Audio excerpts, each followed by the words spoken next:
আসসালামু আলাইকুম বন্ধুরা, আসমিনা কুকিং চ্যানেল প্রতিদিনের মতো আজকে আরও একটি রেসিপি আপনাদের সঙ্গে শেয়ার করবে। ভিডিওটা স্কিপ না করে পুরোপুরি দেখে যাবেন।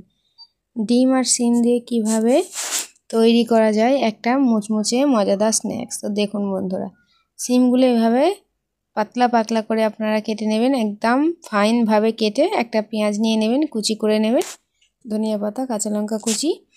এবারে 2 চামচ বেসন দিয়ে দেবো এখানে, আর ক্রিস্পি করার জন্য 1 চামচ চালের গুঁড়া দিয়ে দেবো, বন্ডিংটা ভালো হবে। এবারে আমি কিছুটা পরিমাণ হলুদ গুঁড়ো, লবণ দিয়ে দেবো স্বাদ মতো। তারপর আমি এখানে জিরা মরিচের পাউডার দিয়ে দেবো, কিছুটা আদা রসুনের পেস্ট দিয়ে দিলাম, দিয়ে জিরা মরিচের পাউডার দিয়ে দেব, দিয়ে কাশ্মীরি লাল লঙ্কার গুঁড়োটাও অবশ্যই দেব। আপনারা চাইলে স্কিপ করতে পারেন ঝাল যদি কম খেতে চান।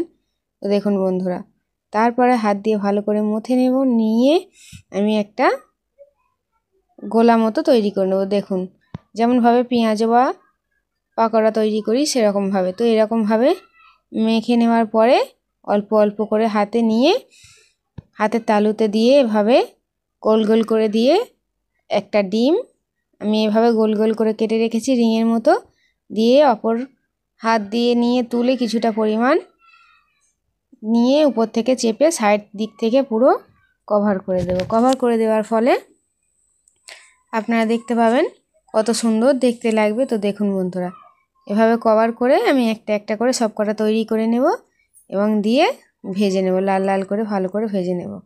তো দেখুন বন্ধুরা, আমি এখানে ডুবো তেলে ভাজছি না, আবার তেল কমও নয়, অনেকটা তেল দিয়েছি আপনারা দেখতেই পাচ্ছেন। ঠিক এইভাবে ধীরে ধীরে গ্যাসের ফ্লেমটা লো আঁচে রেখে এভাবে লাল লাল করে ভেজে নেবেন এবং গরম গরম চায়ের সঙ্গে খেয়ে দেখবেন কতটা সুন্দর হয় এবং খেতেও খুব দারুণ হয়। ডিম আর শিম দিয়ে এই মুচমুচে নাস্তাটা আপনারা একবার হলেও বাড়িতে তৈরি করে দেখবেন, আপনাদের খুব ভালো লাগবে এবং অত্যন্ত সুস্বাদু খাবার হবে। তো বন্ধুরা, ভিডিওটি যদি আপনার ভালো লেগে থাকে তাহলে লাইক, কমেন্ট, শেয়ার এবং অবশ্যই করে সাবস্ক্রাইব করে আমার চ্যানেলটির পাশে থাকবেন এবং কমেন্ট করতে ভুলবেন না।